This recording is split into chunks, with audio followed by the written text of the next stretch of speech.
খুবই গুরুত্বপূর্ণ একটি ভিডিও। আমরা যদি আমাদের দেশের অর্থনীতি বা ইকোনমিকে এভাবে ভাগ করি যে লোকাল ইকোনমি আর এক্সপোর্ট ইকোনমি, তো আমাদের দেশের ইকোনমি বা অর্থনীতির কিন্তু 80 থেকে 85%ই আসে হচ্ছে লোকাল ইকোনমি থেকে, আর অনলি 15 to 20% এক্সপোর্ট ইকোনমি। হ্যাঁ, এবারে দেশের অর্থনীতিকে আরও শক্তিশালী করতে গেলে এক্সপোর্ট ইকোনমিকে অনেক বেশি শক্তিশালী করতে হয় বা বাড়াতে হয়, যার জন্য বর্তমান সেন্ট্রাল গভর্নমেন্ট সেই দিকে নজর দিয়েছে। খুব দ্রুত গতিতে কাজ চলছে, অনেক অনেক সেক্টর অলরেডি ওপেন হয়েছে। যেমন হচ্ছে কোন কোন জায়গা, semiconductor sector, AI, food processing, manufacturing, defence, space, ওদিকে EV, biofuel, green energy, MSME, agriculture, sports, সমস্ত সেক্টরে দ্রুতগতিতে কাজ চলছে। কিন্তু আজকে আমি যেটা নিয়ে কথা বলবো সেটা হচ্ছে লোকাল ইকোনমি। লোকাল ইকোনমি কিন্তু ভারতবর্ষের মেরুদণ্ড বা ব্যাকবোন। এই লোকাল ইকোনমি কিভাবে চলে, কারা কাজ করেন এবং কেন একটা দেশ বা রাজ্যের জন্য লোকাল ইকোনমি ভীষণভাবে প্রয়োজন, আমাদের পশ্চিমবঙ্গবাসীর কি করা উচিত লোকাল ইকোনমির জন্য, কেন প্রত্যেকটি ভিডিওতে আমি আমাদের রাজ্যের আর দেশের রুটে যে প্রবলেম, আমার রাজ্যের কথাই বলবো, যে রাজ্যের মেন যে রুটে প্রবলেম সেটা হচ্ছে কেন আমি প্রত্যেকটি ভিডিওতে সিপিআইএম, বামপন্থী বা সেকুলারদের এত নিন্দা করি, এত সমালোচনা করি, কারণ তারা অর্থনীতি, ভারতবর্ষের যে সুস্থ অর্থনীতি সেটার তারা শত্রু, সেই অর্থনীতিকে ভেঙেছে বলে। যেই লোকাল ইকোনমি ভারতবর্ষে হাজার হাজার বছর ধরে ডেভেলপ হয়েছে, কেন আজকের দিনে দাঁড়িয়ে পাকিস্তান, বাংলাদেশ দেশে দেশে ভিক্ষা করে নিজের দেশের ইকোনমি চালাচ্ছে? প্রত্যেকটি দেশের লোকাল ইকোনমিতে কিন্তু সেই দেশের যে ইউনিকনেস সেটা কিন্তু লোকাল ইকোনমির মাধ্যমে কিন্তু ফুটে ওঠে। ইউনিকনেস মানে সেই দেশের যেটা আলাদা একটি ব্যবহার, সেই দেশের একটি ফিচার, সেটা লোকাল ইকোনমিতেই কিন্তু ফুটে ওঠে। এই লোকাল ইকোনমির মার্কেটে একজন থাকবে প্রডিউসার, যে প্রোডাক্ট উৎপন্ন করছে, কনজিউমার থাকবে যারা কনজিউম বা সেই প্রোডাক্ট ব্যবহার করছে। মাঝখানে হচ্ছে এমন কিছু ব্যবস্থা যা প্রডিউসার আর কনজিউমারের যোগাযোগ করিয়ে দেবে। সেই যে ক্যাটালিস্ট বা মাঝখানের যে উদ্দীপক, সেটা নিয়েই আমি কথা বলবো। সমাজে যে অ্যাক্টিভিটিস বা কার্যকলাপগুলোর জন্য রাজ্যের বা সমাজের অর্থনীতি এত শক্তিশালী হয় বা হয়েছে, সেটা হলো আমাদের হিন্দু তথা সনাতন সমাজের ধর্ম, সংস্কার, সংস্কৃতি, যেটা প্রত্যেকটি পরিবার এবং প্রত্যেকটি অঞ্চলের প্রতিদিনের কর্মকাণ্ডের সাথে এমনভাবে মিশে থাকে যা সাংঘাতিকভাবে অর্থনীতিকে শক্তিশালী করে তোলে। একটা বাঙালি হিন্দু সারা বছর কি কি উৎসব পালন করে, আমি কিছু খুবই পপুলার প্রচলিত বড় উৎসব নিয়ে আলোচনা করব।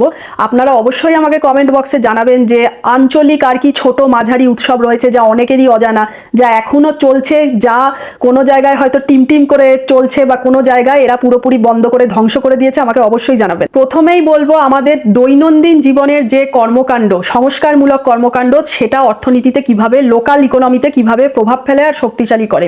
এই যে প্রত্যেক দিন উঠে আমরা পুজো করি, পুজোর জন্য যে ফুল, বেলপাতা, চন্দন, কর্পূর, ধূপ, ধুনো, এই সমস্ত কিছু আমরা কিনে আনি, প্রসাদ সবসময় কিনি, তো এটি অবশ্যই কর্মসংস্থান তৈরি করে, সোশ্যাল হারমোনি বজায় রাখতে সাহায্য করে। তো যে দোকানদারেরা আছেন ওনাদের আয়ের প্রায় 30 থেকে 40%ই কিন্তু এই সকালের যে কেনাকাটাই, সকালের যে অ্যাক্টিভিটিস, সেখান থেকেই কিন্তু চলে আসে। এরপরে মাঝেই প্রায়ই আমাদের প্রত্যেক বাড়িতে একটুখানি বড় করে পুজো দেওয়ার প্রচলন তো রয়েছেই। একটু বড় করে পুজো দেওয়া হবে, প্রসাদ বিতরণ করা হবে পাড়া প্রতিবেশী আত্মীয় স্বজনকে। এতে করে আত্মীয় স্বজনের সাথে সম্পর্ক তো ভালো হয়, সামাজিক বন্ধন আরও দৃঢ় হয়, কমিউনিটির সাথে সম্পর্ক দৃঢ় হয়। আর এই পুজোর জন্য যে সামগ্রী, মেন সামগ্রীগুলো, প্রসাদের যে চাল, ডাল, এই সমস্ত কিছু আমরা লোকাল দোকানদারের থেকে কিনে থাকি। শুধু তাই নয়, গৃহিণীরা যে কত কিছু নিজে হাতে বানান, এই মিষ্টি থেকে শুরু করে, নাড়ু থেকে শুরু করে, সেগুলোই আবার বাজারে বিক্রি হলে এতে করেও ক্ষুদ্র ব্যবসা উৎপন্ন হয়, তৈরি হয়। শুধু তাই নয় যে কৃষকরা এই ফসল উৎপন্ন করছে, ওই বিশেষ দিনে ফসলের চাহিদার লাভ পান, এতে করে কৃষি এবং লোকাল অর্থনীতি দুটোই শক্তিশালী হচ্ছে। এসবের সাংস্কৃতিক মূল্যবোধ তো অবশ্যই বাড়ায়। এছাড়া লোকাল অঞ্চলে যেসব স্থান থাকে, পবিত্র স্থান থাকে, আমরা যখন সেখানে যাই, যেমন দক্ষিণেশ্বর কালী মন্দির, এতে করে পর্যটন শিল্পেরও অর্থনীতি শক্তিশালী হয়। বাঙালির 12 মাসে 13 পার্বণ, এই কথাটা জানে না এমন কোনো ছোট বাচ্চাও নেই। তো সেইখানে যদি আমি এখন সরস্বতী পুজো নিয়ে শুরু করি, জানুয়ারি ফেব্রুয়ারি মাসে হয় সরস্বতী পুজো, মানেই হচ্ছে লোকাল বাজারে যে শিক্ষার সামগ্রী বিক্রি হবে তার চাহিদা বাড়বে। বই, খাতা, পেন, স্টেশনারি, এছাড়া খেলনা, পুতুল, শাড়ি কেনা হবে। এখন ছোট বাচ্চা মেয়েদেরও কি সুন্দর শাড়ি পরানো হয়, ছেলে ছেলেদেরকে জামা পরানো হয়, ধুতি পরানো হয়, পাঞ্জাবি। তো সেই সমস্ত কিছুর বাজার রেট চাহিদা বৃদ্ধি পাবে, অর্থনীতি স্ট্রং হবে। শুধু তাই নয়, সরস্বতী পুজো মানেই হচ্ছে যে গানের প্রতিযোগিতার মাধ্যমে, বিভিন্ন প্রতিযোগিতার মাধ্যমে সাংস্কৃতিক বন্ধনকে শক্তিশালী করা। এই যে সরস্বতী পুজো নিয়ে শেষ কিছু বছর ধরে দেখছি আমাদের প্রচন্ড অশান্তি হচ্ছে। একটি বিশেষ সম্প্রদায় তো সমস্ত রকমভাবে চাইছে স্কুলে স্কুলে সরস্বতী পুজো বন্ধ করে দেওয়ার। এর পেছনে আর কি এমন, আর এই বিশেষ গোষ্ঠীকে সাহায্য করছে কারা? আমাদের কাছে প্রমাণ এসছে, আমরা দেখেছি, তারা রীতিমতো লেটার লিখেছে যে হ্যাঁ, স্কুলে হওয়ার দরকার নেই, কারণ স্কুলকে আমরা এসব ধর্ম সংস্কৃতি এসবের বাইরে রাখতে চাই বলে এই সিপিএম বামপন্থীরা লেটারে সাইনও করেছে, আমরা দেখেছি। তো এরা দুই দল মিলে ধর্ম সংস্কৃতি নয়, পিছনে যে ইকোনমি আছে, লোকাল ইকোনমি, 34 বছরে কত কিছু করেছে আমরা জানি, সমস্ত রকমভাবে লোকাল ইকোনমিকে শেষ পর্যায়ে ধ্বংস করে দেওয়ার চেষ্টা চালিয়ে যাচ্ছে। আমাদের মেয়েদের সকলের প্রিয় জামাই ষষ্ঠী, সেটা নিয়ে আর কি বলবো, এরপরেই সেটা আসে। সেই জামাই ষষ্ঠীকে ঘিরে আতিথেয়তার যে অর্থনৈতিক প্রভাব, আতিথেয়তার অর্থনৈতিক সংস্কার, তার মাধ্যমে সেই সময় সমস্ত মিষ্টির দোকান থেকে শুরু করে মাছের বাজার, মাংসের বাজার, সবার চাহিদা কতখানি বৃদ্ধি পায়। শুধু তাই নয়, নতুন জামা কাপড় কেনা, উপহার দেওয়া, এবং এই যে মেয়ে আর জামাই সেজে গুজে ট্যাক্সি করে আসা, ট্যাক্সি ড্রাইভারের রোজগার, শুধু তাই নয়, মেকআপ করা, বিউটিশিয়ান, সমস্ত কিছু। এরপরে পয়লা বৈশাখ। পয়লা বৈশাখ মানেই হচ্ছে কোটি কোটি টাকার লেনদেন। নতুন বছরের হালখাতা খোলা মানেই তার সাথে পুরো অর্থনীতি জড়িয়ে আছে, কোটি কোটি টাকার লেনদেন। বৈশাখী মেলা বা বৈশাখী বই মেলাতে, বই মেলা থেকে, তো সেটা তো শুধু বৈশাখে হয় না, আরো অন্যান্য সময়ও হয়। তো বই মেলা থেকে 15 থেকে 20 কোটি টাকার লেনদেন হয় কিন্তু বছরে। কালী পুজো, ভাইফোঁটা মিলিয়ে যে কত কত কোটি টাকার, 1 থেকে 2,000 কোটি টাকার লেনদেন হয়। মিষ্টির দোকানে পুজোর সময় 50-60% বিক্রি বৃদ্ধি পায়। 1 থেকে 2,000 কোটি টাকার লেনদেন জামা কাপড়, গয়নাগাটি, সাজ পোশাক, সমস্ত কিছুতে। সাংস্কৃতিক অর্থনীতির মাধ্যমে এই যে বিভিন্ন থিম বেসড পূজা প্যান্ডেল হচ্ছে, তার থেকে আমাদের রাজ্যে বার্ষিক আয় হচ্ছে প্রায় হাজার হাজার কোটি টাকা। সবচেয়ে গুরুত্বপূর্ণ মূর্তি শিল্প কারিগর। এই যে মূর্তি বানানো হয়, যেই মূর্তিকে ভেঙে চুরে ধ্বংস করে দেওয়ার পিছনেও ওই যে একটি গোষ্ঠী আর তার সাথে বামপন্থী, তাদের তো সবসময় পিছনে সাপোর্ট থাকে।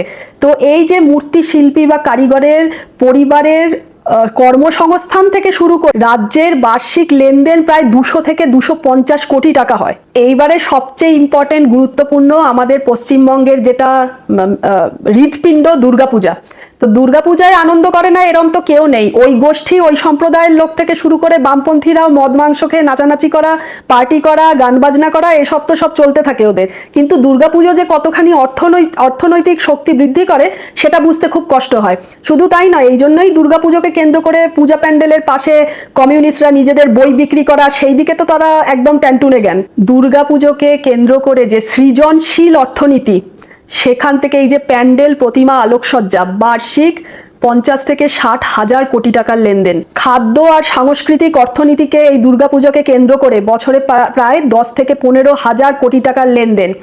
পর্যটন শিল্প, এই যে পর্যটন হিসাবে যদি দেখি, দেশ বিদেশ থেকে দুর্গাপুজোর সময় পশ্চিমবঙ্গ বা কলকাতা ভিজিট করতে আসে, এখান থেকে 5-6 হাজার কোটি টাকার লেনদেন। সাংগঠনিক অর্থনীতি, এই যে পূজা কমিটিগুলো থাকে, তাদের অর্থনৈতিক ক্ষমতা থেকে বছরে 10 থেকে 15 হাজার কোটি টাকার লেনদেন হয়।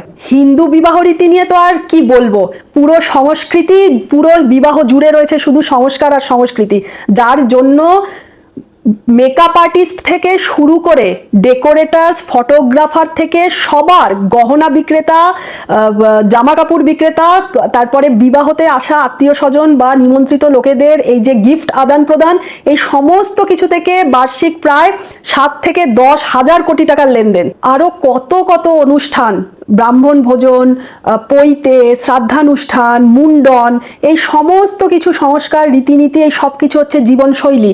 আর এই জীবনশৈলী, রীতিনীতি, আচার অনুষ্ঠানের মাধ্যমেই এই রাজ্যের বা দেশেরও যদি বলি, তাহলে দেশের অর্থনীতির, লোকাল ইকোনমির ব্যাকবোন বা মেরুদণ্ড।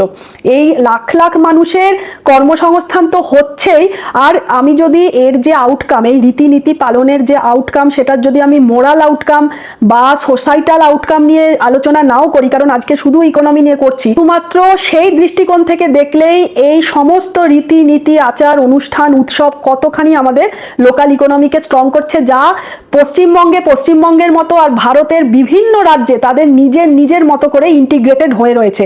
আর যারা আমি বারবার যাদের নাম করছি তারা সবসময় চেষ্টা করে যাচ্ছে যে কিভাবে এই আমাদের নিজস্ব কালচারকে মুছে ফেলে দিয়ে ডেজার্ট কালচার মানে মরুভূমির কালচারকে আমাদের দেশে নিয়ে আসবে, যাতে করে ঠিক যেভাবে মরুভূমির কালচারে আজকে পাকিস্তান আর বাংলাদেশ চলছে, যার জন্য IMF মানে ইন্টারন্যাশনাল মনিটারি ফান্ডের সাহায্য ছাড়া এদের পুরো দেশ চলছে না, আর ভিক্ষার বাটি নিয়ে ঘুরতে হচ্ছে। আর এর নামই হচ্ছে সেলিব্রেশন ইকোনমি, এর নামই হচ্ছে যে সনাতন মডেল ইকোনমি, যেখানে আজকের পরে আপনাদেরই ডিসিশন নিতে হবে যে কি করা উচিত। ওই মরুভূমির কালচারকে নিয়ে আসবেন বাংলাদেশ পাকিস্তানের মতো, নাকি যার উপরে দাঁড়িয়ে, যেটি ভারতবর্ষের মেরুদণ্ড, ব্যাকবোন, যার উপরে হাজার হাজার বছর ধরে ভারতবর্ষ দাঁড়িয়ে রয়েছে, সেই পূজা পার্বণ, রীতিনীতি, মন্দির কেন্দ্রিক ইকোনমি, সেখান থেকে আজকে দেশের ইকোনমিকে এত শক্তিশালী করেছে, আপনারা সেটাকে ফলো করবেন। আর যারা এটাকে সম্পূর্ণরূপে বন্ধ করে দিতে চাইছে তাদের উপযুক্ত ব্যবস্থা নেবেন, আর অবশ্যই তাদেরকে উচিত শিক্ষা দেবেন এবং তাদের উচিত যোগ্য জবাব দেবেন। আর এটি এমনই ইকোনমি যে ইকোনমি অ্যাক্টিভিটিতে প্রত্যেকটি মানুষ স্বতঃস্ফূর্তভাবে নিজের ইচ্ছায় তারা অংশগ্রহণ করে, দান দক্ষিণা থেকে শুরু করে খরচা সমস্ত কিছু মানুষ নিজের ইচ্ছায় করে, কাউকে কোনো কিছু ফোর্সফুলি জোর বলপূর্বক কিন্তু করানো হয় না। শেষে এটাই বলবো, আমি খুবই অল্প বলতে পেরেছি এই ভিডিওতে, খুবই সামান্য কয়েকটি উৎসব অনুষ্ঠান পূজা রীতি নিয়ে আলোচনা করেছি। এর ব্যাপকতা, এর প্রসার আর এর প্রভাব অনেক অনেক বড়।